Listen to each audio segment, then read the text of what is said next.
Media law of Scotland and Northern Ireland in a few minutes. Scotland and Northern Ireland have separate legal systems, with the Scottish jurisdiction having substantially different traditions, influences, rituals and terminology. Juries in Scotland are 15, with majorities possible at 8 to 7, and there is a third not proven verdict in addition to guilty and not guilty. In Scotland, publication of images, photographs of accused people is usually regarded as potential contempt of court because of the legal doctrine of doc identification.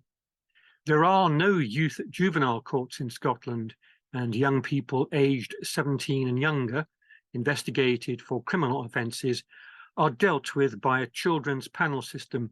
They have similar anonymity rights to youths involved in adult court proceedings in England. Libel law in Scotland has been synchronised to become much more similar to English libel law, with many of the same statutory defences provided in the 2013 Defamation Act. Libel law in Northern Ireland has been reformed with the introduction of statutory public interest, truth and honest opinion defences, and ending jury trials unless with the permission of the court. All sexual offence complainants in courts in Scotland and Northern Ireland receive similar forms of protection in terms of anonymity for life and are not identified. Scottish criminal courts close the public gallery but permit the presence of reporters when alleged victims of sexual offences give their evidence.